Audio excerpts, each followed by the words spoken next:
എല്ലാവർക്കും നമസ്കാരം. പുതിയൊരു ക്ലാസ്സിലേക്ക് സ്വാഗതം.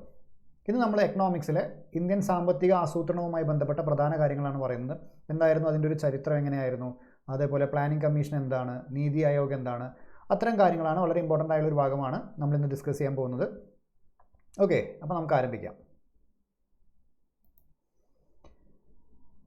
ഇന്ത്യൻ സാമ്പത്തിക ആസൂത്രണം, അതിൻ്റെ ഒരു ചരിത്രം പറയുമ്പോൾ നിങ്ങൾ ആദ്യമായിട്ട് ആലോചിച്ച് വെക്കേണ്ടത് 1938 ഹരിപുരയിൽ വെച്ച് നടന്ന ഇന്ത്യൻ നാഷണൽ കോൺഗ്രസിൻ്റെ സെഷനാണ് ആദ്യം ആലോചിക്കേണ്ടത്. ഓക്കെ, അപ്പോൾ 1938 ഇന്ത്യൻ നാഷണൽ കോൺഗ്രസിൻ്റെ ഹരിപുരയിൽ വെച്ച് നടന്ന സമ്മേളനം അധ്യക്ഷത വഹിച്ചിരുന്നത് സുഭാഷ് ചന്ദ്രബോസ് ആയിരുന്നു.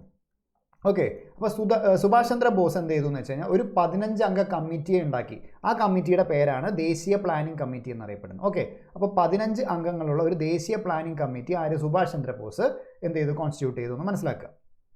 ഓക്കെ, ഈ ദേശീയ പ്ലാനിംഗ് കമ്മിറ്റിയുടെ ചെയർമാൻ ആയിരുന്നത് ആരാന്ന് വെച്ച് കഴിഞ്ഞാൽ ജവഹർലാൽ നെഹ്റു ആയിരുന്നു.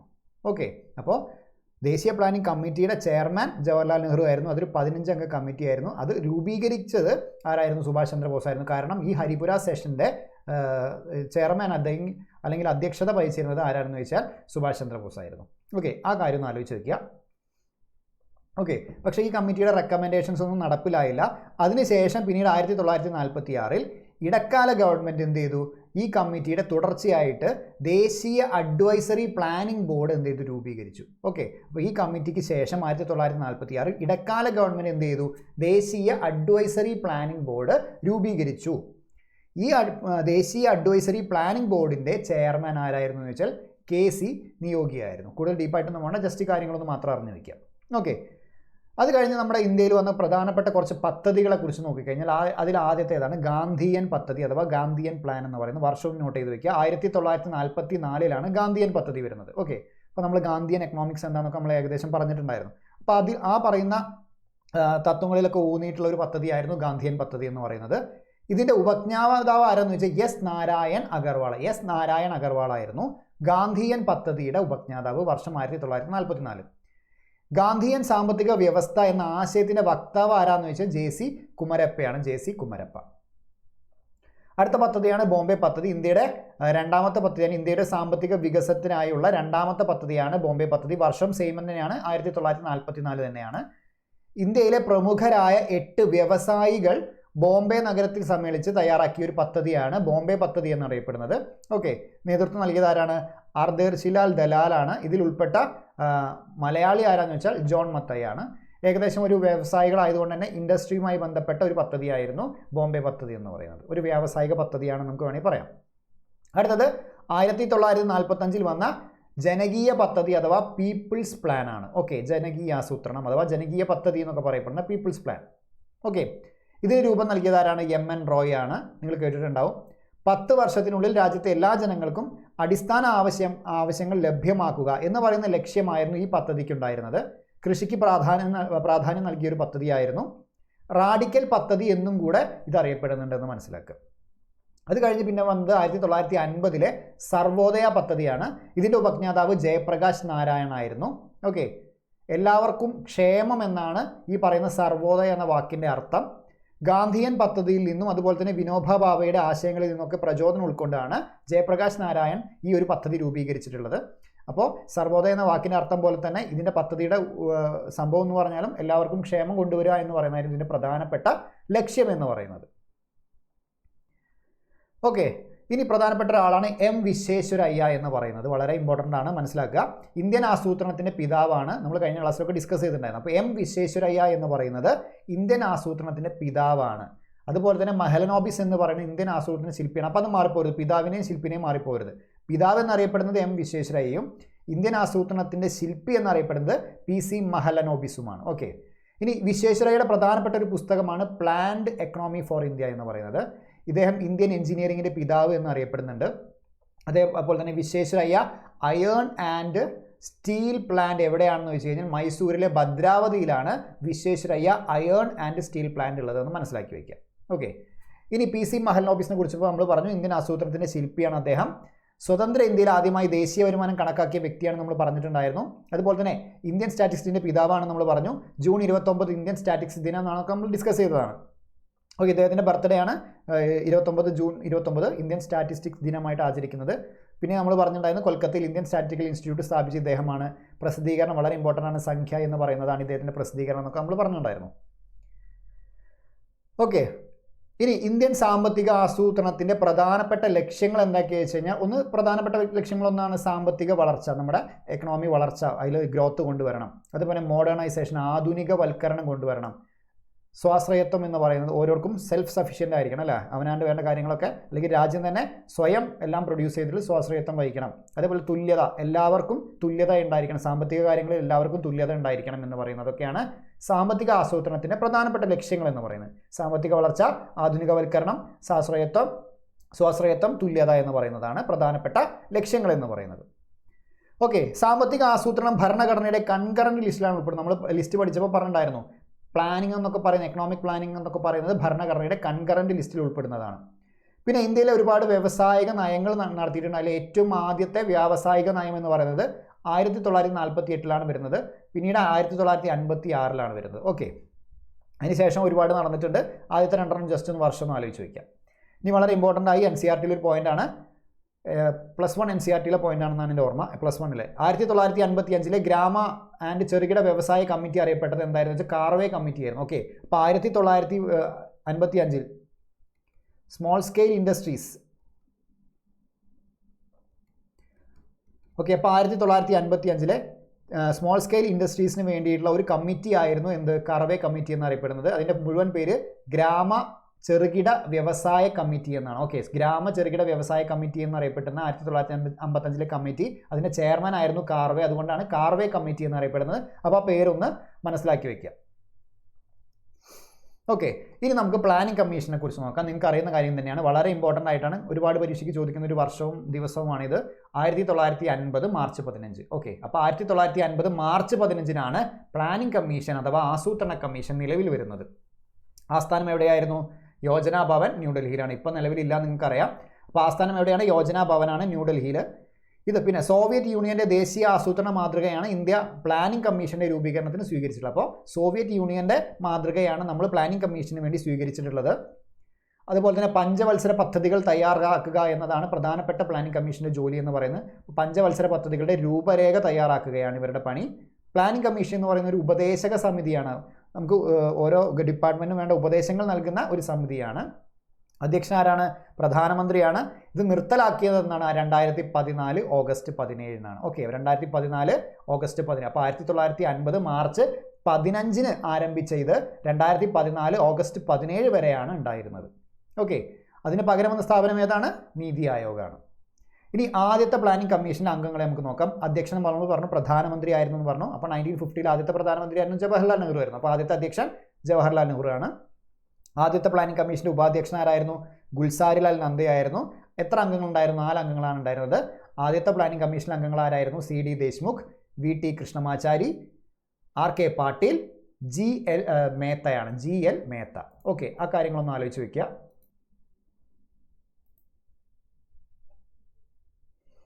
പ്ലാനിംഗ് കമ്മീഷൻ്റെ അവസാന അധ്യക്ഷൻ ആരാന്ന് വെച്ച് കഴിഞ്ഞാൽ നരേന്ദ്രമോദിയാണ്. അവസാന ഉപാധ്യക്ഷൻ ആരായിരുന്നു ചോദിച്ചാൽ മൊണ്ടേക് സിംഗ് അലുവാലിയാണ്. ഓക്കെ, അപ്പോൾ അത്തരം കാര്യങ്ങൾ കൂടെ ഒന്ന് ആലോചിച്ച് വയ്ക്കുക.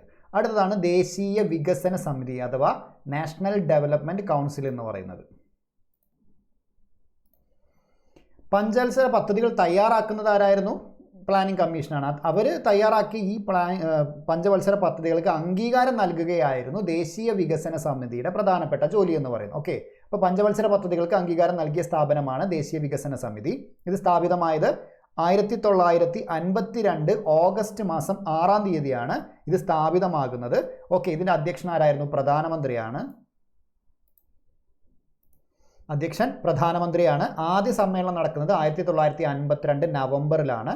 ഇതിന് പകരമായി രൂപം കൊണ്ട, അതായത് ഇപ്പോൾ നിലവിൽ എന്തില്ല ദേശീയ വികസന സമിതിയിൽ, ഇതിന് പകരമായിട്ട് രൂപം കൊണ്ട ആളാരാണെന്ന് വെച്ച് കഴിഞ്ഞാൽ നീതി ആയോഗിൻ്റെ ഗവേണിംഗ് കൗൺസിലാണ് ഈ പറയുന്ന ദേശീയ വികസന സമിതിക്ക് പകരമായിട്ട് ഇന്ന് നിലനിൽക്കുന്നത്. ഓക്കെ, ഇനി വളരെ പ്രധാനപ്പെട്ട ഭാഗമാണ് നീതി ആയോഗ് എന്ന് പറയുന്നത്. ഓക്കെ, അപ്പോൾ നീതി ആയോഗിൽ നീതി എന്ന് പറയുന്നതിൻ്റെ ഫുൾ ഫോം എന്താണ്? National institution for transforming India എന്നാണ്. ഓക്കെ, അപ്പോൾ national institution for transforming India എന്നാണ് നീതിൻ്റെ ഫുള്ള്. അങ്ങനെയാണ് നീതി ആയോഗ് എന്ന് പറയുന്ന പേര് ലഭിക്കുന്നത്. എന്താണ് ആസൂത്രണത്തിന് വേണ്ടി പ്ലാനിംഗ് കമ്മീഷന് പകരം ഇന്ത്യയിൽ നിലവിൽ വന്ന ഭരണ സംവിധാനമാണ് എന്ത് പറയുന്നത് നീതി ആയോഗ് എന്ന് പറയുന്നത്. വളരെ ഇമ്പോർട്ടൻ്റ് ആണ്. നിലവിൽ വന്നത് 2015 ജനുവരി 1-ാം തീയതിയാണ് ഇത് നിലവിൽ വരുന്നത്. ആദ്യ സമ്മേളനം നടക്കുന്നത് 2015 ഫെബ്രുവരി 8-നാണ്. ആദ്യ സമ്മേളനം അറിയപ്പെട്ടത് ടീം ഇന്ത്യ എന്നാണ് അറിയപ്പെട്ടത്. ഓക്കെ, അപ്പോൾ 2015 ജനുവരി 1-നാണ് ഇത് നിലവിൽ വന്നത് എന്ന് ഓർത്തു വയ്ക്കുക. അധ്യക്ഷനാരാണ്? പ്രധാനമന്ത്രിയാണ്. പ്രഥമ അധ്യക്ഷനും നിലവിലെ അധ്യക്ഷനും ആരാന്നൊക്കെ ചോദിച്ചാൽ ആരാണ്? നരേന്ദ്രമോദി തന്നെയാണ്. ഇതും എന്താണ് നമ്മുടെ പ്ലാനിംഗ് കമ്മീഷൻ പറഞ്ഞ പോലെ ഇതും ഒരു ഉപദേശക സമിതിയാണ്. അതുപോലെ തന്നെ ഇന്ത്യയുടെ തിങ്ക് ടാങ്ക് എന്നൊക്കെ അറിയപ്പെടുന്നത്, അതിന് ഇന്ത്യക്ക് വേണ്ടി ഇന്ത്യയുടെ ഓരോ പോളിസിക്ക് വേണ്ടി ചിന്തിക്കുന്ന ഒരു എന്താ പറയുന്ന സ്ഥാപനമാണ് ഇത്. അതുകൊണ്ട് തന്നെ ഇതിനെ തിങ്ക് ടാങ്ക് എന്നാണ് അറിയപ്പെടുന്നത്. അതുപോലെ ഇന്ത്യയുടെ പോളിസി കമ്മീഷൻ എന്നറിയപ്പെടുന്നു. ആസൂത്രണ കമ്മീഷനെ അപേക്ഷിച്ച് നീതി ആയോഗ് കോപ്പറേറ്റീവ് ഫെഡറലിസത്തിന് കൂടുതൽ പ്രാധാന്യം നൽകുന്നു. അപ്പോൾ ഓരോ സംസ്ഥാനങ്ങളും തമ്മിലുള്ള സഹകരണം കൂടെ വളർത്തിക്കൊണ്ടുവരണം. രാജ്യത്തിൻ്റെ മൊത്തം ഡെവലപ്മെൻറ്റിന് വേണ്ടിയിട്ട് ഓരോ സംസ്ഥാനങ്ങളും തമ്മിലുള്ള കോപ്പറേഷനും കൂടെ വളർത്തിക്കൊണ്ടുവരണം. അതുകൊണ്ടാണ് കോപ്പറേറ്റീവ് ഫെഡറലിസത്തിന് കൂടുതൽ പ്രാധാന്യം ആര് നൽകുന്നത്? നീതി ആയോഗ് നൽകുന്നത്. ഓക്കെ, ഇനി പ്രഥമ ഉപാധ്യക്ഷൻ ആരായിരുന്നു വെച്ചാൽ അരവിന്ദ് പനഗരിയാണ്. നമ്മൾ പഠിച്ചു, കഴിഞ്ഞ ക്ലാസ്സിൽ പഠിച്ചിട്ടുണ്ടായിരുന്നു. ഇത് 16-ാം ധനകാര്യ കമ്മീഷൻ്റെ ചെയർമാനാണ് അരവിന്ദ് പനഗരിയ എന്ന് പറഞ്ഞിട്ടുണ്ടായിരുന്നു. ഓക്കെ, അപ്പോൾ ഈ അരവിന്ദ് പനഗരിയാണ് നമ്മുടെ നീതി ആയോഗിൻ്റെ പ്രഥമ ഉപാധ്യക്ഷൻ എന്ന് പറയുന്നത്. ഇനി നിലവിലെ ഉപാധ്യക്ഷൻ ആരായിരുന്നു ചോദിച്ചു കഴിഞ്ഞാൽ സുമൻ ബെറിയാണ്. അപ്പോൾ നിലവിലെ ഉപാധ്യക്ഷൻ ആരാണ്? സുമൻ ബെറിയാണ് ഇപ്പം നിലവിൽ നീതി ആയോഗിൻ്റെ വൈസ് ചെയർപേഴ്സൺ എന്ന് പറയുന്നത്. ഓക്കെ, അടുത്താണ് ചീഫ് എക്സിക്യൂട്ടീവ് ഓഫീസർ എന്ന് പറയുന്നത്, CEO, ചീഫ് എക്സിക്യൂട്ടീവ് ഓഫീസർ എന്ന് പറയുന്നത്. അത് പ്രഥമ CEO ആരായിരുന്നു വെച്ചാൽ സിന്ധുശ്രീ ഖുള്ളറാണ്. നിലവിലെ CEO ആരാന്ന് വെച്ച് കഴിഞ്ഞാൽ BVR സുബ്രഹ്മണ്യമാണ്. Okay, BVR Subrahmanyam. അപ്പോൾ ആ കാര്യങ്ങൾ കൂടെ ഒന്ന് ആലോചിച്ച് വയ്ക്കുക. ഇനി ഇതിൻ്റെ ഒരു ഘടന എങ്ങനെയാണെന്ന് പറഞ്ഞാൽ പ്രധാനമായിട്ടും 4 ഘടനയാണ് ഇതിനുള്ളത്. ഓക്കെ, 4 ഘടനയാണ് ഇതിനുള്ളത്. അതായത് ആദ്യം പറയുന്നത് ഗവേണിംഗ് കൗൺസിൽ, ചെയർമാനായിട്ട് പ്രധാനമന്ത്രി അവിടെ ഇരിക്കുന്നുണ്ട്. ഇനി ഗവേണിംഗ് കൗൺസിൽ എന്ന് പറയുന്ന ഒരു ഘടനയാണ് ഇതിനുള്ളത്. ഗവേണിംഗ് കൗൺസിൽ നമ്മൾ പറഞ്ഞു എന്താണ്, NDC നാഷണൽ ഡെവലപ്മെൻറ്റ് കൗൺസിലിന് പകരമായിട്ട് വന്നതാണ് ഗവേണിംഗ് കൗൺസിൽ എന്ന് പറഞ്ഞു. ഇതിൽ ആരൊക്കെയാണ് അംഗങ്ങളായിട്ടുള്ളത്? എല്ലാ സംസ്ഥാനങ്ങളിലെയും മുഖ്യമന്ത്രിമാരുണ്ട്. അതുപോലെ തന്നെ നിയമസഭകളുള്ള കേന്ദ്രഭരണ പ്രദേശങ്ങളിലെ മുഖ്യമന്ത്രിമാരുണ്ട്. ഇനി കേന്ദ്രഭരണ പ്രദേശങ്ങളിൽ നിയമസഭ ഇല്ലെങ്കിൽ അവിടുത്തെ ആരാളുള്ളത്? ലഫ്റ്റനന്റ് ഗവർണർമാരുണ്ട്. അപ്പോൾ അവരെല്ലാവരും കൂടെ കൂടുന്നതാണ് എന്ത്? ഗവേണിംഗ് കൗൺസിൽ എന്ന് പറയുന്നത്. ഇനി അതല്ലാതെ റീജിയണൽ കൗൺസിലുകളുണ്ട്.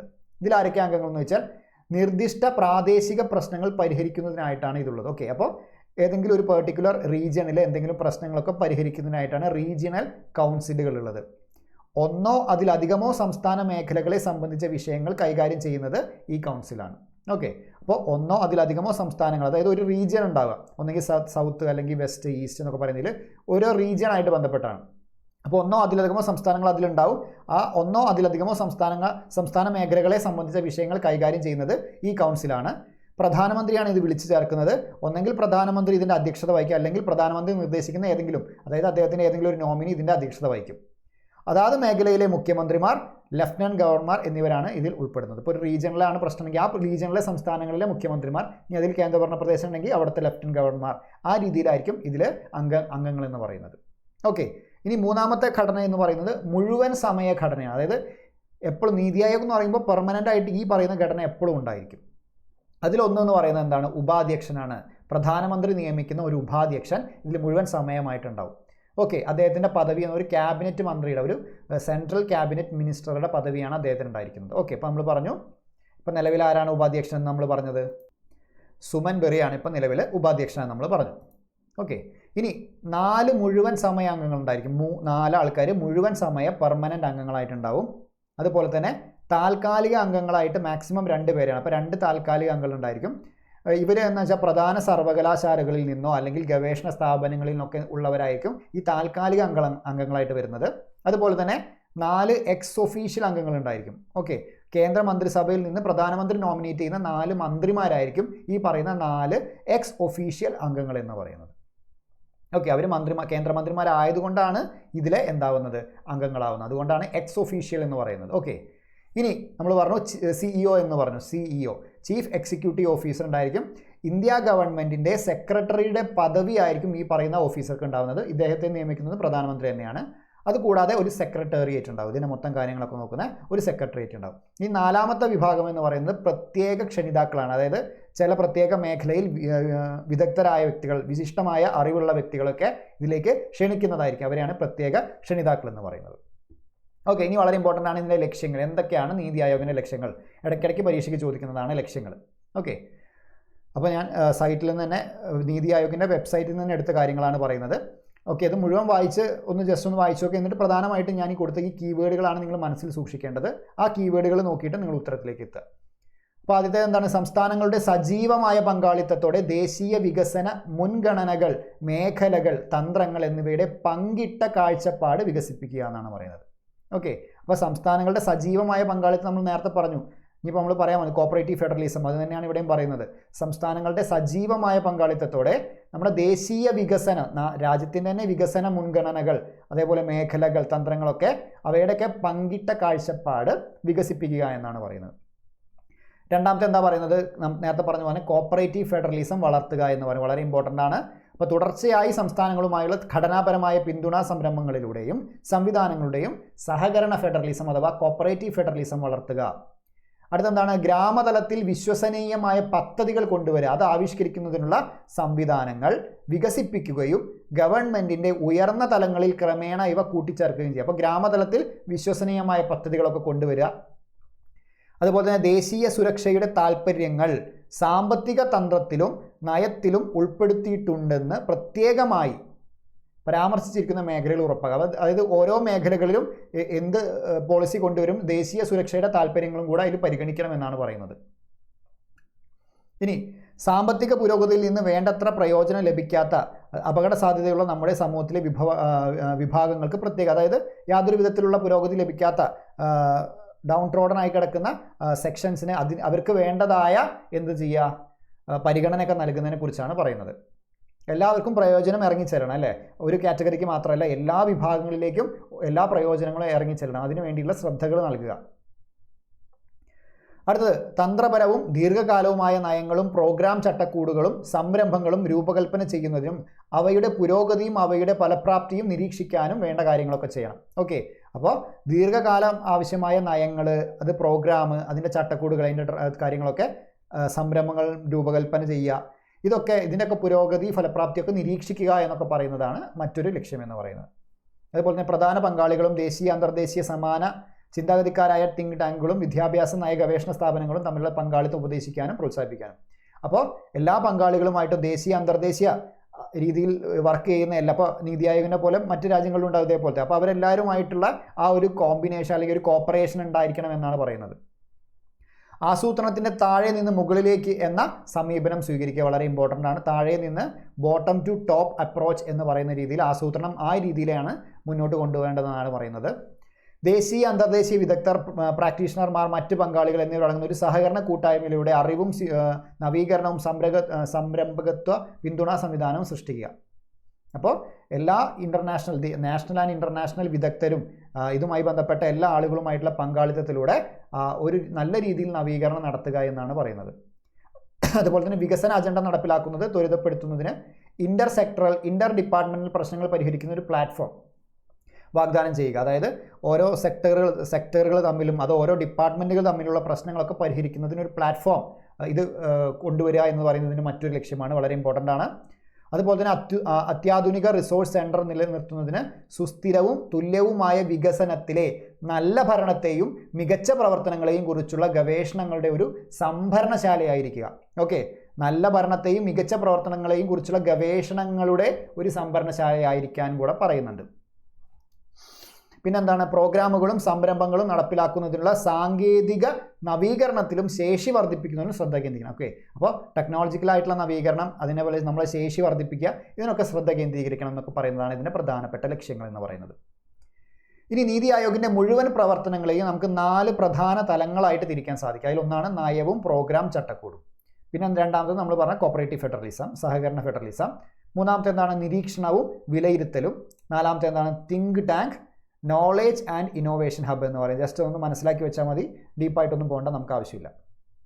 ഓക്കെ, ഇനി അടുത്തത് മാനവ വിഭവശേഷി വികസിപ്പിക്കുന്നതിൻ്റെ ഭാഗമായി നീതി ആയോഗിൻ്റെ കീഴിൽ സ്ഥാപിതമായ സ്വയം ഭരണാധികാര സ്ഥാപനം. അപ്പോൾ നീതി ആയോഗ് കൊണ്ടുവന്ന കുറച്ച് പോളിസികൾ അല്ലെങ്കിൽ കുറച്ച് ദൗത്യങ്ങൾ അല്ലെങ്കിൽ നീതി ആയോഗിൻ്റെ കീഴിൽ നിൽക്കുന്ന ചില സ്ഥാപനങ്ങൾ, അതിനെക്കുറിച്ചാണ് നമ്മൾ പറയുന്നത്.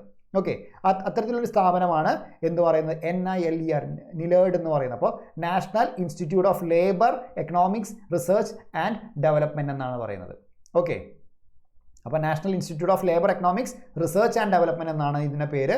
അപ്പോൾ എന്താ ഉദ്ദേശിക്കുന്നത്, നമ്മുടെ മാനവ വിഭവശേഷി വികസിപ്പിക്കുക, അതിൻ്റെ ഭാഗമായിട്ട് നീതി ആയോഗിൻ്റെ കീഴിൽ സ്ഥാപിതമായ സ്വയം ഭരണാധികാര സ്ഥാപനമാണ് ഇതെന്ന് പറയുന്നത്, നിലേർഡ് എന്ന് പറയുന്നത്. ഓക്കെ, അപ്പോൾ മാനവ വിഭവശേഷി വികസിപ്പിക്കുന്നതിൻ്റെ ഭാഗമായിട്ട് ഉള്ള ഒരു സ്വയംഭരണ സ്ഥാപനമാണെന്ന് മനസ്സിലാക്കുക, മാനവ വിഭവശേഷി എന്ന് പറയുന്നത്.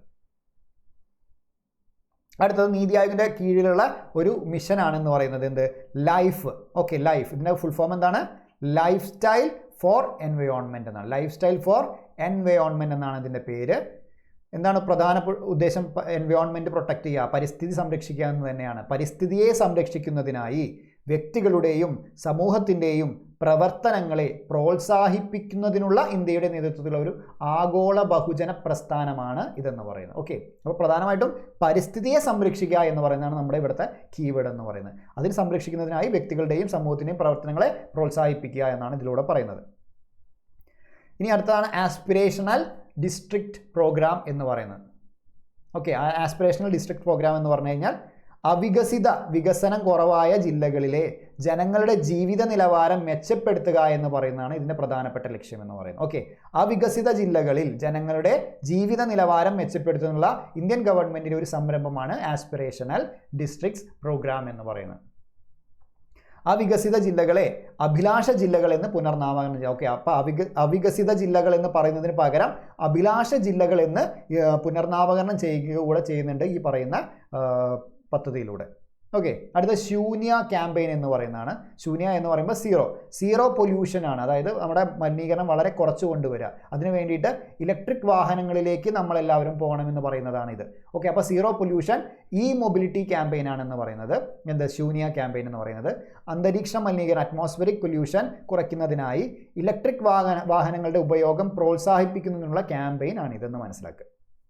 അടുത്തത് അമൃത് എന്ന് പറയുന്നത്. ഓക്കെ, അമൃത് എന്ന് പറയുന്നതിൻ്റെ ഫുൾ ഫോമാണ് accelerated mobility revolution for India's transportation. അപ്പോൾ ട്രാൻസ്പോർട്ടേഷനായി ബന്ധപ്പെട്ട കാര്യം തന്നെയാണ്. ഓക്കെ, അപ്പോൾ എന്താണ് അതിൽ വരുന്നത്, ഡീകാർബണൈസേഷൻ ലക്ഷ്യമിട്ടുകൊണ്ട് UK ഗവൺമെൻറ്റുമായി സഹകരിച്ചുള്ള നീതി ആയോഗിൻ്റെ പദ്ധതിയാണ്. അപ്പോൾ കാർബണൈസേഷൻ എന്ന് പറയുമ്പോൾ ഈ പറയുന്ന പുറന്തള്ളുന്ന കാർബൺ ഡൈ ഓക്സൈഡുമായി ബന്ധപ്പെട്ട മറ്റ് കാര്യങ്ങൾ, കാർബണിൻ്റെ മറ്റ് ഘടകങ്ങളുമായി ബന്ധപ്പെട്ട സംഭവങ്ങളാണ്. അതിനൊക്കെ കുറച്ചു കൊണ്ടുവരാൻ ലക്ഷ്യമിട്ടുകൊണ്ട് UK ഗവൺമെൻറ്റുമായി സഹകരിച്ചുള്ള നീതി ആയോഗിൻ്റെ പദ്ധതിയാണ് അമൃത് എന്ന് പറയുന്നത്. അതിൻ്റെ ഫുൾ ഫോമാണ് accelerated mobility revolution for India's transportation എന്ന് പറയുന്നത്. ഇലക്ട്രിക് വാഹനങ്ങളെക്കുറിച്ച് ഉപഭോക്താക്കൾക്ക് അവബോധം നൽകുന്നതിനുള്ള ഒരു പോർട്ടലാണ് അമൃത് എന്ന് പറയുന്നത്. ഓക്കെ, ഇനി നീതി ആയോഗുമായി ബന്ധപ്പെട്ട കറണ്ട് അഫയേഴ്സ് നമുക്കൊന്ന് ഡിസ്കസ് ചെയ്യാം.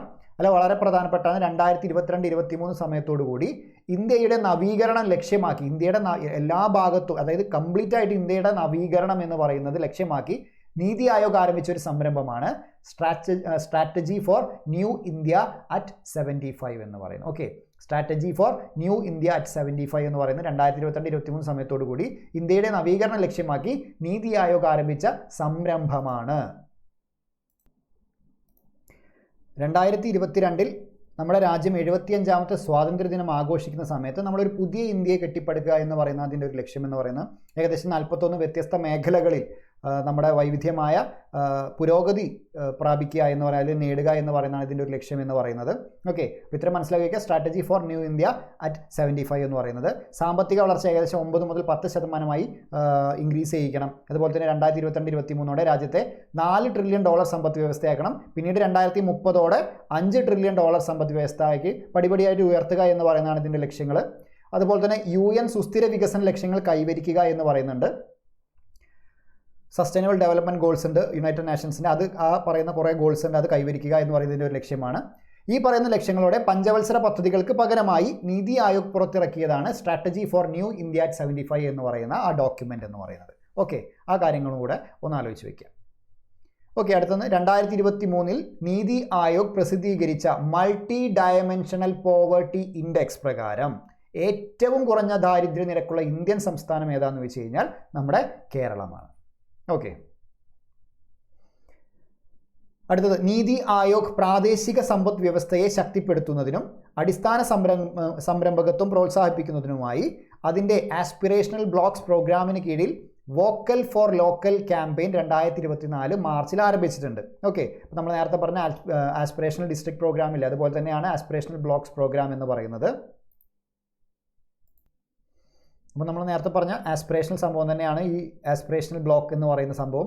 അതായത് ഇന്ത്യയിലെ ഏറ്റവും വിദൂരവും അതായത് വികസനം കുറവുമായ ബ്ലോക്കുകളിൽ പൗരന്മാരുടെ ജീവിത നിലവാരം മെച്ചപ്പെടുത്തുക, അതിനുവേണ്ട സേവനങ്ങളൊക്കെ നൽകുക എന്ന് പറയുന്ന അത്തരത്തിൽ ഭരണം മെച്ചപ്പെടുത്തുന്നുള്ള സംഭവമാണ് എന്ത് പറയുന്നത്, ആസ്പിറേഷണൽ ബ്ലോക്ക് പ്രോഗ്രാം എന്ന് പറയുന്നത്. ഓക്കെ, അപ്പോൾ അതിൻ്റെ കീഴിൽ വരുന്ന ഒരു സംഭവമാണ് വോക്കൽ ഫോർ ലോക്കൽ ക്യാമ്പയിൻ എന്ന് പറയുന്നത്. ഇത് 2024 മാർച്ചിലാണ് ആരംഭിച്ചത്. ഓക്കെ, അപ്പോൾ ആ കാര്യങ്ങളൊന്ന് ആലോചിക്കുക. എന്തിനു വേണ്ടിയിട്ടായിരുന്നു? പ്രാദേശിക ഓരോ റീജിയനുമായി പണ്ട്, അതായത് ഓരോ റീജിയനെ ഡെവലപ്പ് ചെയ്യാനാണല്ലോ, ഓരോ പ്രദേശങ്ങളിലെയും ജനങ്ങളുടെ ജീവിത നിലവാരം മെച്ചപ്പെടുത്താനാണ് ഉദ്ദേശിക്കുന്നത്. ഏതുകൊണ്ട്? ആസ്പിറേഷണൽ ബ്ലോക്സ് പ്രോഗ്രാം കൊണ്ട്. അപ്പോൾ അതിൻ്റെ കീഴിൽ വരുന്നത് ആയതുകൊണ്ട് തന്നെ ഓരോ റീജിയനിലെയും സമ്പദ് വ്യവസ്ഥയെ ശക്തിപ്പെടുത്തുക, അതുപോലെ തന്നെ അടിസ്ഥാന സംരംഭകത്വം പ്രോത്സാഹിപ്പിക്കുക. ഓരോ സെക്ഷൻ ജനങ്ങളെയും, അതായത് ജീവിത നിലവാരമൊക്കെ താഴെ കിടക്കുന്ന ജനങ്ങളെയൊക്കെ അവരുടേതായ രീതിയിൽ സംരംഭകത്വത്തിലേക്ക് കൈപിടിച്ചുയർത്തുന്നതിനൊക്കെ വേണ്ടിയിട്ടുള്ള പദ്ധതിയാണിത്. അപ്പോൾ അതിൻ്റെ പേര് മനസ്സിലാക്കിയ വോക്കൽ ഫോർ ലോക്കൽ. ഓക്കെ, അപ്പോൾ ഇതുമായി ബന്ധപ്പെട്ട കാര്യങ്ങൾ ആലോചിച്ച് വയ്ക്കുക. ഈ സംരംഭം പ്രാദേശിക സമ്പദ് വ്യവസ്ഥയെ ശക്തിപ്പെടുത്തുന്നതിനും അടിസ്ഥാന സംരംഭകത്വം പ്രോത്സാഹിപ്പിക്കുന്നതിനും ലക്ഷ്യമിടുന്നു നമ്മൾ പറഞ്ഞു. അതുപോലെ തന്നെ ആത്യന്തികമായി സ്വാശ്രയത്വം സുസ്ഥിര വളർച്ചയും പ്രോത്സാഹിപ്പിക്കുന്നു. ഓക്കെ, സ്വാശ്രയത്വവും സുസ്ഥിര വളർച്ചയും പ്രോത്സാഹിപ്പിക്കുന്നു.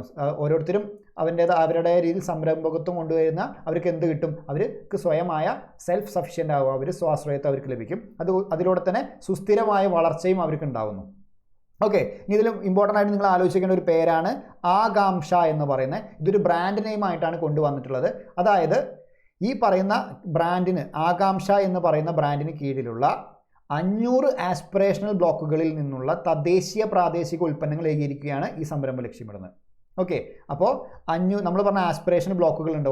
നമ്മുടെ രാജ്യത്ത് ഓരോരോ ബ്ലോക്കുകളായിട്ട് തിരിച്ചിട്ട് 500 ആസ്പിറേഷണൽ ബ്ലോക്കുകളിൽ നിന്നുള്ള, അവിടെ നിന്ന് ഓരോ ആളുകളും പ്രൊഡ്യൂസ് ചെയ്യുന്ന അവിടുത്തെ റീജിയണൽ വൈസ് ആയിട്ടുള്ള ഉൽപ്പന്നങ്ങൾ അതൊക്കെ ഏകീകരിച്ചുകൊണ്ട് ആകാംക്ഷ എന്ന് പറയുന്ന ഒരു ബ്രാൻഡായിട്ട് കൊണ്ടുവരികയാണ് ചെയ്യുന്നത്. ഓക്കെ, അതാണ് ഈ സംരംഭം ലക്ഷ്യമിടുന്നത്. അപ്പോൾ ആകാംക്ഷ എന്ന ബ്രാൻഡിന് കീഴിലുള്ള 500 ആസ്പിറേഷണൽ ബ്ലോക്കുകളിൽ നിന്നുള്ള തദ്ദേശീയ പ്രാദേശിക ഉൽപ്പന്നങ്ങൾ ഏകീകരിക്കുകയാണ് ഈ സംരംഭം ലക്ഷ്യമിടുന്നത്. ഏത്? വോക്കൽ ഫോർ ലോക്കൽ എന്ന് പറയുന്നത്. ഏതൊരു താഴെ കിടയുന്ന ആളുകൾക്കും ശബ്ദമുണ്ടാക്കുക, അതായത് അവരെ സെൽഫ് സഫിഷ്യൻ്റ് ആക്കുക എന്ന് പറയുന്നതാണ് എന്തെന്ന് പറയുന്നത് ഇതിൻ്റെ പ്രധാനപ്പെട്ട ലക്ഷ്യം എന്ന് പറയുന്നത്. ഓക്കെ, ഇനി നീതി ആയോഗിൻ്റെ 2020-21 സുസ്ഥിര വികസന സൂചിക, സസ്റ്റൈനബിൾ ഡെവലപ്മെൻറ്റ് ഇൻഡെക്സ് എന്ന് പറയും. അപ്പോൾ നീതി ആയോഗിൻ്റെ ഏറ്റവും ലേറ്റസ്റ്റ് തന്നെയാണ്. ഇത് കഴിഞ്ഞിട്ട് വേറെ റിപ്പോർട്ടൊന്നും ഇറങ്ങിയിട്ടില്ല. 2020-21 സുസ്ഥിര വികസന സൂചികയുമായി ബന്ധപ്പെട്ട് നോക്കിക്കേ, ഏറ്റവും മുന്നിൽ നിൽക്കുന്ന ടോപ്പ് 12 സംസ്ഥാനങ്ങൾ കൊടുത്ത ലിസ്റ്റാണിത്. അതിൽ ഏറ്റവും മുന്നിൽ നിൽക്കുന്നത് കേരളമാണ്. ഇൻഡെക്സ് എത്രയാണ്? 70. ഹിമാചൽ പ്രദേശ് 2ാം സ്ഥാനം, ആന്ധ്രാപ്രദേശ് 3ാം സ്ഥാനമാണ്. അങ്ങനെയാണ് ഓർഡർ പോകുന്നത്. ഓക്കെ, ഇനി ഏറ്റവും താഴെ കടയിൽ കിടക്കുന്ന സംസ്ഥാനങ്ങൾ നോക്കി, ബോട്ടം ഏറ്റവും അടിയിൽ കിടക്കുന്ന 5 സംസ്ഥാനങ്ങൾ ഏറ്റവും ലാസ്റ്റ് വരുന്നത് 55 ഇൻഡെക്സോടെ വരുന്നത് 50 ഇൻഡെക്സോടെ വരുന്നത് ഏതാണ്? ബീഹാറാണ് ഏറ്റവും ഒന്നാമത്. അതായത് ഏറ്റവും താഴെ കടയിൽ കിടക്കുന്നതിൽ ഏറ്റവും 1ാം സ്ഥാനത്ത് കിടക്കുന്നത് ഏതാണ്? ബീഹാറാണ്. 2ാം സ്ഥാനം ജാർഖണ്ഡാണ്. 3ാം സ്ഥാനമാണ് അരുണാചൽ. ഇവർ രണ്ടും ഏകദേശം പോയിന്റ് ആണെങ്കിലും ജാർഖണ്ഡും അരുണാചൽ പ്രദേശും ഒരേ സ്ഥാനമാണ്. പിന്നെ മേഘാലയാണ്. അപ്പോൾ ഏറ്റവും താഴെ കിടക്കുന്നത് ബീഹാറാണെന്ന് മാത്രം ഒന്ന് ആലോചിച്ച് വെച്ചാൽ മതി. ഇത് ആദ്യത്തെ ഒരു 3-4 പൊസിഷൻ ആലോചിച്ച് വയ്ക്കുക. കേരളം 1ാം സ്ഥാനം, ഹിമാചൽ പ്രദേശ് 2ാം സ്ഥാനം, ആന്ധ്രാപ്രദേശ് 3ാം സ്ഥാനം, തമിഴ്നാടു 4ാം സ്ഥാനം. ഓക്കെ, ആ രീതിയിലാണ് ടോപ്പ് 12 സംസ്ഥാനങ്ങൾ. ഏറ്റവും ടോപ്പായിട്ട് കിടക്കുന്ന 4 ഏറ്റവും വേഴ്സ്റ്റായിട്ട് ഏറ്റവും താഴെ കിടക്കുന്നത് ഈ പറയുന്ന സുസ്ഥിര വികസന സൂചികയിൽ ഏറ്റവും താഴെ കിടക്കുന്നത് ബീഹാറാണ്. ഓക്കെ, ആ കാര്യം കൂടെ ഒന്ന് ആലോചിച്ച് വയ്ക്കുക. ഇനി കേന്ദ്രഭരണ പ്രദേശങ്ങളിൽ ഏറ്റവും മുകളിൽ കിടക്കുന്നത്, ഒന്നാമതായി കിടക്കുന്ന ആരാണ്? ചണ്ഡീഗഡ് ആണ് അല്ലെ? കേരളത്തിനോട് അതേ ഇൻഡെക്സ് ആണ് ചണ്ഡീഗഡിനുള്ളത്. 2ാം സ്ഥാനം പുതുച്ചേരിക്കാണ്. 3ാം സ്ഥാനം ദാദ്ര നഗർ ഹവേലി. അപ്പോൾ ഈ ചാർട്ട് ഒന്ന് വെച്ച് നോക്കിക്കഴിഞ്ഞാൽ നിങ്ങൾക്ക് പെട്ടെന്ന് അതൊന്ന് ശ്രദ്ധിക്കാൻ പറ്റും. ഓക്കെ, അടുത്തത് ഇന്ത്യയുടെ സുസ്ഥിര വികസന ലക്ഷ്യങ്ങൾ കൈവരിക്കുന്നത് വേഗത്തിലാക്കുന്നതിനുള്ള സംവിധാനങ്ങൾ രൂപീകരിക്കുന്നതിനായി നീതി ആയോഗ് ഏത് അന്താരാഷ്ട്ര സംഘടനയും ആയിട്ടാണ് 2023 ധാരണാപത്രം ഒപ്പുവെച്ചതെന്ന് ചോദിക്കുകയാണെങ്കിൽ ഏതാണ്? യുണൈറ്റഡ് നേഷൻസ് ഡെവലപ്മെൻറ്റ് പ്രോഗ്രാം ആണ്. Okay, United Nations development programme അഥവാ UNDP. ഓക്കെ, അപ്പോൾ എന്താണ്? ഇന്ത്യയുടെ സുസ്ഥിര വികസന ലക്ഷ്യങ്ങൾ കൈവരിക്കുന്നത് വേഗത്തിലാക്കാൻ വേണ്ടിയിട്ട് ഇന്ത്യ ധാരണാപത്രം ഒപ്പുവെച്ച അന്താരാഷ്ട്ര സംഘടനയാണ് UNDP. ഇത് 2023 ഇനി കേരള സംസ്ഥാന പ്ലാനിംഗ് ബോർഡിനെ കുറിച്ച് നിങ്ങൾ കേട്ടിട്ടുണ്ടാവും. കേരള സംസ്ഥാന പ്ലാനിംഗ് ബോർഡ്, നമ്മുടെ സംസ്ഥാനത്തെ പ്ലാനിംഗ് ബോർഡ്, അത് നിലവിൽ വന്നതാണ് 1967 സെപ്റ്റംബർ ആണ്. ഇതൊരു പ്രീവിയസ് ഇയർ ക്വസ്റ്റ്യൻ ആണ്. 1967 സെപ്റ്റംബർ എന്നാണ് ഉത്തരമായിട്ട് വന്നത്. അധ്യക്ഷൻ ആരാണ്? മുഖ്യമന്ത്രിയാണ്. ഈ പറയുന്ന പ്ലാനിംഗ് ബോർഡിൻ്റെ വെബ്സൈറ്റിലും സെപ്റ്റംബർ എന്ന് പറഞ്ഞു പർട്ടിക്കുലർ ഡേറ്റ് ആയിട്ടൊന്നും കൊടുത്തിട്ടില്ല. 1967 സെപ്റ്റംബറിൽ തന്നെയാണ് വന്നതെന്ന് മാത്രമേ കൊടുത്തിട്ടുള്ളൂ. ഓക്കെ, അധ്യക്ഷൻ മുഖ്യമന്ത്രിയാണ്. പ്രഥമ അധ്യക്ഷൻ അപ്പോൾ ആരായിരിക്കും? EMS ആണ്. പ്രഥമ ഉപാധ്യക്ഷൻ ആരാണ്? MK ഹമീദ് ആണ്. MK ഹമീദ് ആണ് പ്രഥമ ഉപാധ്യക്ഷൻ. നിലവിലെ അധ്യക്ഷൻ ആരാന്ന് വെച്ച് കഴിഞ്ഞാൽ പിണറായി വിജയനാണ്. അപ്പോൾ നിലവിലെ ഉപാധ്യക്ഷൻ ആരാണ്? VK രാമചന്ദ്രൻ. ഓക്കെ, അപ്പോൾ നിലവിലെ അധ്യക്ഷൻ നമ്മുടെ മുഖ്യമന്ത്രി പിണറായി വിജയനാണ്. നിലവിലെ ഉപാധ്യക്ഷൻ ആരാണ്? VK രാമചന്ദ്രനാണ്. നിലവിലെ മെമ്പർ സെക്രട്ടറി ആരാന്ന് വെച്ച് കഴിഞ്ഞാൽ ശാരദാ മുരളീധരൻ IAS ആണ്. ഓക്കെ, ഇനി ചീഫ് സെക്രട്ടറിയും ധനവകുപ്പ് അഡീഷണൽ ചീഫ് സെക്രട്ടറിയും ബോർഡിലെ സ്ഥിരം ക്ഷണിതാക്കളാണ്. ഓക്കെ, സ്പെഷ്യൽ ഇൻവൈറ്റീസ് ആയിട്ട് വരുന്ന ആൾക്കാരാണ് ചീഫ് സെക്രട്ടറിയും ധനവകുപ്പിൻ്റെ അഡീഷണൽ ചീഫ് സെക്രട്ടറിയും. അതുപോലെ തന്നെ ബോർഡിൻ്റെ കാലാവധി എന്ന് പറയുന്നത് ഭരിക്കുന്ന ഗവൺമെൻറ്റിൻ്റെ കാലാവധിയുമായിട്ട് സഹകരിച്ചാണ്. ഓക്കെ, ഇനി ഈ ബോർഡിൻ്റെ പ്രധാന ചുമതല എന്തൊക്കെയാണ്? പഞ്ചവത്സര പദ്ധതി, അതേപോലെ വാർഷിക പദ്ധതികളൊക്കെ ആവിഷ്കരിക്കുക, വാർഷിക സാമ്പത്തിക അവലോകനം തയ്യാറാക്കുക, അതായത് എക്കണോമിക് സർവേ തയ്യാറാക്കുക, പദ്ധതി നിർവഹണം നിരീക്ഷിക്കുക, പദ്ധതികളുമായി ബന്ധപ്പെട്ട് വിവിധ വകുപ്പുകളുമായി ഏകോപിപ്പിക്കുക, വികേന്ദ്രീകരണ സെല്ലിൻ്റെ പ്രവർത്തനങ്ങൾ ഏകോപിപ്പിക്കുക, പഠനങ്ങൾ നടത്തുക, ബാഹ്യ സഹായമുള്ള പരിപാടികൾ, കേന്ദ്രാവിഷ്കൃത പദ്ധതികൾ എന്നിവയുമായി ബന്ധപ്പെട്ട് ഇൻപുട്ടുകളും ശുപാർശകളും നൽകുക. അതുപോലെ ചെയർപേഴ്സണിന് നയരേഖ തയ്യാറാക്കുക, നമ്മൾ മുഖ്യമന്ത്രിക്ക് ആവശ്യമായ നയരേഖകളൊക്കെ തയ്യാറാക്കി നൽകുക. ഇതൊക്കെയാണ് ഈ പറയുന്ന കേരള സംസ്ഥാന പ്ലാനിംഗ് ബോർഡിൻ്റെ എന്ന് പറയുന്ന പ്രധാനപ്പെട്ട ചുമതലകൾ എന്ന് പറയുന്നത്. ഓക്കെ, ക്ലിയർ ആയെന്ന് വിചാരിക്കുന്നു. ഇനി നമുക്ക് മുൻവർഷ ചോദ്യങ്ങളിലേക്ക് കടക്കാം. ഓക്കെ, ആദ്യത്തെ ചോദ്യം നോക്കിയേ. ഇന്ത്യൻ ആസൂത്രണ കമ്മീഷനെ കുറിച്ച് താഴെ പറയുന്ന പ്രസ്താവന. അപ്പോൾ അത് പ്ലാനിംഗ് കമ്മീഷനെ കുറിച്ചാണ് ചോദിച്ചിരിക്കുന്നത്. പിന്നെ ചോദിക്കുന്ന വളരെ ഇമ്പോർട്ടൻ്റ് ആയിട്ട് അണ്ടർലൈൻ ചെയ്യുക, ശരിയല്ലാത്തവയാണ് ചോദിച്ചിട്ടുള്ളത്. അപ്പോൾ വളരെ ഇമ്പോർട്ടൻ്റ് ആയിട്ട് അണ്ടർലൈൻ ചെയ്യണം, അല്ലെങ്കിൽ മാറിപ്പോകും നമുക്ക്. നോക്കിയേ, ഇന്ത്യൻ ആസൂത്രണ കമ്മീഷൻ 1950 മാർച്ച് 15 നിലവിൽ വന്നു. നമ്മൾ പഠിച്ചില്ല, ഇതേ ഡേറ്റിൽ നമ്മൾ പഠിച്ചാണ്. ഓക്കെ, അത് ശരിയാണ്. അപ്പോൾ ഇത് ഉത്തരമായിട്ട് വരില്ല. ഇന്ത്യൻ ആസൂത്രണ കമ്മീഷൻ ഒരു ഭരണഘടനാ സ്ഥാപനമായിരുന്നു എന്നാണ് പറഞ്ഞത്. അല്ല, നമുക്കറിയാം അല്ലേ, ഭരണഘടനാ സ്ഥാപനമാണെങ്കിൽ അതിന് ഒഴിവാക്കാനൊന്നും നമുക്ക് പറ്റത്തില്ല. അതൊരു ഭരണഘടനാ സ്ഥാപനങ്ങളുടെ വെറും ഒരു ഉപദേശക സമിതി മാത്രമാണ്. ഓക്കെ, അപ്പോൾ ഇത് തെറ്റാണ്, നമുക്ക് മനസ്സിലായി. അപ്പോൾ ഉത്തരം ശരിയല്ലാത്തത് ചോദിക്കുമ്പോൾ ഉത്തരം വരേണ്ടത് B ആണ്. ഓക്കെ, ഇനി മൂന്നൊന്ന് വായിച്ചു നോക്കിയേ. 1950 മുതൽ 2014 വരെ ഇന്ത്യൻ ആസൂത്രണ കമ്മീഷൻ 12 പഞ്ചവത്സര പദ്ധതികൾ നടപ്പിലാക്കിയിട്ടുണ്ട് അല്ലേ. പഞ്ചവത്സര പദ്ധതി നമ്മൾ അടുത്ത ക്ലാസ്സിൽ പഠിക്കും. 12 പഞ്ചവത്സര പദ്ധതികളാണ് 1950 മുതൽ 2014 വരെയുള്ള കാലത്തിൽ ഈ പറയുന്ന പ്ലാനിംഗ് കമ്മീഷൻ കൊണ്ടുവന്നിട്ടുള്ളത്. ഇനി 2014 ഇന്ത്യൻ ആസൂത്രണ കമ്മീഷന്റെ പ്രവർത്തനം അവസാനിച്ചു എന്ന് പറയുന്നുണ്ട്. അതും നമുക്കറിയാം, അതും ശരിയാണ്. അപ്പോൾ ഉത്തരമായിട്ട് വരുന്നത് B ആണ്. ഇനി അടുത്ത് നോക്കിക്കേ. താഴെ പറയുന്നവയിൽ ശരിയല്ലാത്ത പ്രസ്താവന ഏതാണ്? താഴെ പറയുന്നവയിൽ ശരിയല്ലാത്ത പ്രസ്താവന കണ്ടെത്താനാണ് പറയുന്നത്. അപ്പോൾ ആദ്യത്തെ എന്താണ്? സ്വതന്ത്ര ഇന്ത്യയിൽ ആസൂത്രണ കമ്മീഷൻ രൂപീകരിക്കുന്നത് 1950 നമ്മൾ പറഞ്ഞു അല്ലേ. സ്വതന്ത്ര ഇന്ത്യയിൽ ആസൂത്രണ കമ്മീഷൻ രൂപീകരിക്കുന്നത് 1950 അപ്പോൾ ഇവിടെ എന്താണ് ചോദിച്ചിരിക്കുന്നത്? ശരിയല്ലാത്ത പ്രസ്താവനയാണ്. ഇന്ത്യയിൽ ആസൂത്രണത്തിൻ്റെ ശില്പിയായി അറിയപ്പെടുന്നത് PC മഹൽനോബിസ് ആണ് അല്ലേ. നമ്മൾ പറഞ്ഞു ശില്പിയുടെ പിതാവുണ്ട്, മാറിപ്പോരുന്ന് പറഞ്ഞു. അപ്പോൾ ശില്പി ആരെന്നെയാണ്? PC മഹൽനോബിസ് തന്നെയാണ്. ശരിയാണ്. ആസൂത്രണ കമ്മീഷൻ്റെ ആദ്യത്തെ ഉപാധ്യക്ഷൻ ഗുൽസാരിലാൽ നന്ദയാണ് നമ്മൾ പഠിച്ചു. ഒന്നാം പഞ്ചവത്സര പദ്ധതിയുടെ കരട് തയ്യാറാക്കിയത് PC മഹൽനോബിസ് ആണെന്നാണ് പറയുന്നത്. പഞ്ചവത്സരത്തിൽ നമ്മൾ അടുത്ത ക്ലാസ്സിൽ പഠിക്കും. അപ്പോൾ നമുക്കറിയാം ഒന്നാം പഞ്ചവത്സര പദ്ധതിയുടെ കരട് തയ്യാറാക്കിയത് PC മഹൽനോബിസ് അല്ല. PC മഹൽനോബിസ് എന്തുമായി ബന്ധപ്പെട്ടിരിക്കുന്നു? രണ്ടാം പഞ്ചവത്സര പദ്ധതിയുമായി ബന്ധപ്പെട്ടിരിക്കുന്നു. നമുക്ക് നമ്മൾ പഠിച്ചതാണ്. ഓക്കെ, ഉത്തരം ഏതാ വരുന്നത്? ശരിയല്ലാത്തത് ഉത്തരം D ആണ് വരുന്നത്.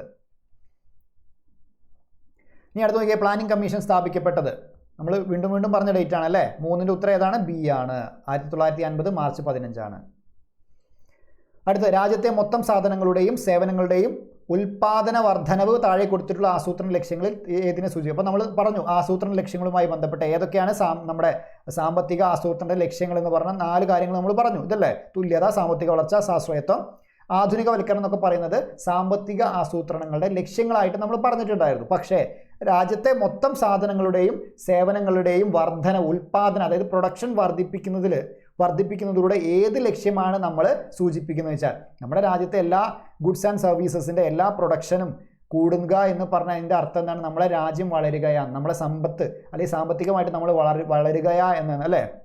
സാമ്പത്തികമായിട്ട് നമ്മൾ വളർന്നു എന്നാണ് അതുകൊണ്ട് അർത്ഥമാക്കുന്നത്. അതിൻ്റെ അർത്ഥം അപ്പോൾ എന്താണ്? സാമ്പത്തിക വളർച്ച എന്ന് പറയുന്ന ലക്ഷ്യമാണ് ഇതുകൊണ്ട് സൂചിപ്പിക്കുന്നത് എന്ന് മനസ്സിലാക്കുക.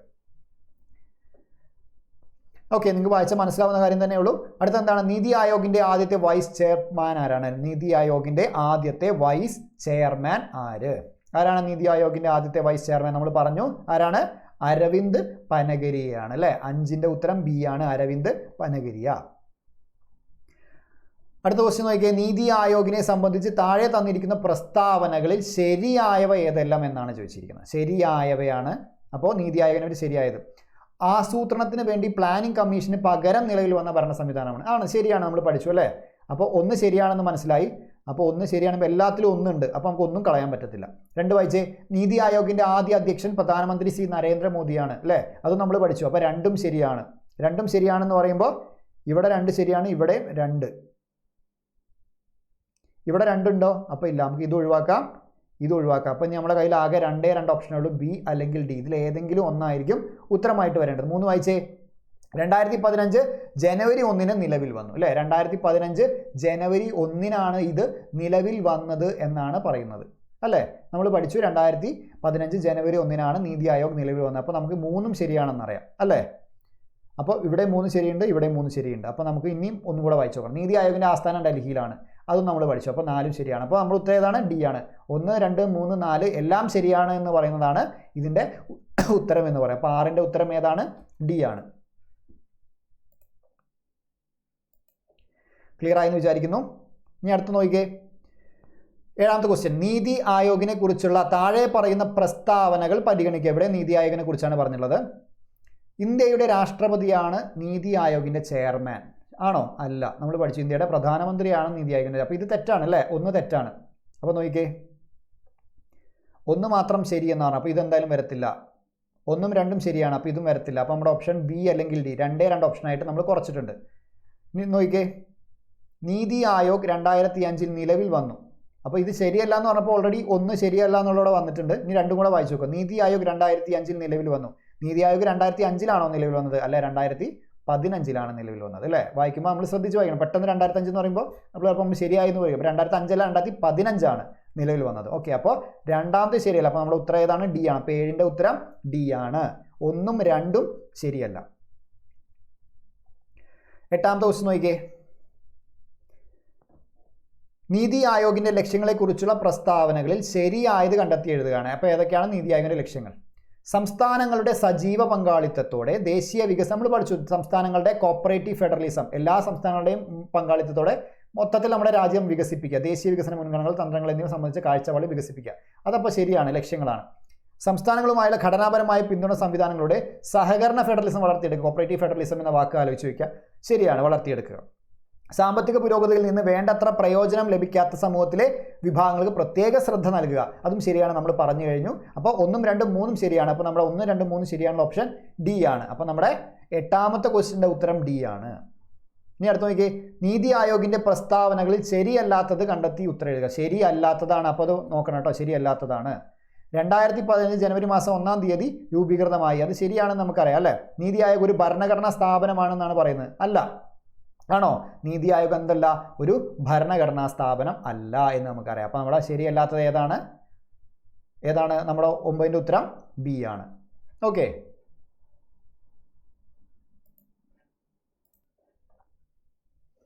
ബാക്കി കൂടെ ഒന്ന് വായിച്ചു നോക്കിയേ. ഗ്രാമീണ തലം മുതൽ വിശ്വാസയോഗ്യമായ പദ്ധതികൾ രൂപീകരിക്കുന്നതിനുള്ള സംവിധാനം വികസിപ്പിക്കുക എന്നത് നീതി ആയോഗിൻ്റെ ഒരു പ്രധാന ഉദ്ദേശമാണ്. അപ്പോൾ അത് പഠിച്ചു വെച്ചോളാം. നമ്മൾ നേരത്തെ പറഞ്ഞത് തന്നെയാണ്. ഗ്രാമീണ തലം മുതൽ വിശ്വാസയോഗ്യമായ പദ്ധതികൾ രൂപീകരിക്കുന്നതിനുള്ള സംവിധാനം വികസിപ്പിക്കുക എന്ന് പറയുന്നത് നീതി ആയോഗിൻ്റെ ഒരു പ്രധാന ഉദ്ദേശമാണ്. അതുപോലെ തന്നെ അടുത്ത എന്താണ്? സംസ്ഥാനങ്ങളുമായുള്ള ഘടനാപരമായ പിന്തുണ സംവിധാനങ്ങളുടെ സഹകരണ ഫെഡറലിസം. വീണ്ടും കോപ്പറേറ്റീവ് ഫെഡറലിസം എന്ന വാക്ക് റിപ്പീറ്റ് ചെയ്ത് വന്നുകൊണ്ടിരിക്കുകയാണ് എന്നത് മറ്റൊരു ഉദ്ദേശമാണ്. അപ്പോൾ നമ്മൾ ഉത്തരം ഏതാണ്? ഉത്തരം ബി ആണ്. നീതി ആയോഗ് എന്ന് പറയുന്ന ഒരു ഭരണഘടനാ സ്ഥാപനമല്ല. ഇതേ ഓപ്ഷൻ നേരത്തെ വന്നിട്ടുണ്ടായിരുന്നു. നമ്മൾ പറഞ്ഞ പ്ലാനിംഗ് കമ്മീഷൻ എന്ന് പറയുന്ന ഒരു ഭരണഘടനാ സ്ഥാപനമാണെന്ന് പറഞ്ഞിട്ട് അല്ലേ? അപ്പോൾ രണ്ടും എന്തല്ല? ഭരണഘടനാ സ്ഥാപനമല്ല എന്ന് മനസ്സിലാക്കുക. അടുത്ത നോക്കിയേ. അപ്പോൾ 9ന്റെ ഉത്തരം ഏതാണ്? ബി ആണ്. അടുത്തത് 10. നീതി ആയോഗ് അടുത്തിടെ പ്രസിദ്ധീകരിച്ച ഈ 2020-21 സാമ്പത്തിക വർഷത്തെ സുസ്ഥിര വികസന സൂചികയിൽ റാങ്കിൻ്റെ അടിസ്ഥാനത്തിൽ താഴെ തന്നിട്ടുള്ള സംസ്ഥാനങ്ങളെ ക്രമീകരിക്കുക എന്ന് പറയുന്നു അല്ലേ. നമ്മൾ നേരത്തെ പറഞ്ഞ ചാർട്ടിലുള്ള സംഭവമായിരുന്നു ഇത്. ഏതായിരുന്നു? ഇതേ ചാർട്ടാണ് ചോദിച്ചത്. അപ്പോൾ 1ാമത് കേരളം, 2 ഹിമാചൽ പ്രദേശ്, 3 ആന്ധ്രാപ്രദേശ് നമ്മൾ പഠിച്ചത് അല്ലേ. കേരളം, ഹിമാചൽ പ്രദേശ്, 3ാമത്തെ സ്ഥാനത്താണ് ആന്ധ്രാപ്രദേശ് വന്നിട്ടുള്ളത്. അപ്പോൾ ആദ്യത്തെ 3 സ്ഥാനങ്ങളെയാണ് ഇതിൽ ചോദിച്ചിട്ടുള്ളത്. ക്രമീകരിക്കുമ്പോൾ ഏതാണ്? 1ാം സ്ഥാനം വരേണ്ടത് കേരളമാണ് അല്ലേ. അപ്പോൾ 3 ആദ്യം വരണം. 3 ആദ്യം വരുന്ന 2 ഓപ്ഷൻസാണ് ഇവിടെ ഉള്ളത് അല്ലേ. അപ്പോൾ ഇത് രണ്ടും നമുക്ക് ഒഴിവാക്കാം, ഇത് രണ്ടും വരത്തില്ല. ഇനി അടുത്ത 2ാം സ്ഥാനം വരേണ്ടത് ഹിമാചൽ പ്രദേശാണ്, 2ാം സ്ഥാനം വരേണ്ടത് അപ്പോൾ ഇതാണ്. അപ്പോൾ നമ്മുടെ ഉത്തരം ഏതാണ്? സി ആണ് വരേണ്ടത്. അപ്പോൾ 10ന്റെ ഉത്തരം സി. കേരളം, ഹിമാചൽ പ്രദേശ്, ആന്ധ്രാപ്രദേശ് ആ ഓർഡറിലാണ് വരേണ്ടത്. ഇനി 11ാം ദിവസം നോക്കിയാൽ നീതി ആയോഗിൻ്റെ ഇപ്പോഴത്തെ വൈസ് ചെയർമാൻ ആരാണ്? നീതി ആയോഗിൻ്റെ ഇപ്പോഴത്തെ വൈസ് ചെയർമാൻ ആരാണ്? വളരെ ഇമ്പോർട്ടൻ്റ് ആണ്. സുമൻ ബെറിയാണ് ഇപ്പോഴത്തെ നീതി ആയോഗിൻ്റെ വൈസ് ചെയർമാൻ. അപ്പോൾ ഇത്രയും ക്വസ്റ്റ്യൻസ് ആണ് പ്രീവിയസ് ഇയർ ആയി ചോദിച്ചിട്ടുള്ളത്. അപ്പോൾ വളരെ ഇമ്പോർട്ടൻ്റ് ആയിട്ട് ഈ ഒരു ടോപ്പിക്ക് പഠിക്കുക. എല്ലാവർക്കും മനസ്സിലായി എന്ന് വിചാരിക്കുന്നു. ഓക്കെ, അപ്പോൾ നമുക്ക് അടുത്ത ക്ലാസ്സിൽ കാണാം. എല്ലാവർക്കും താങ്ക് യു.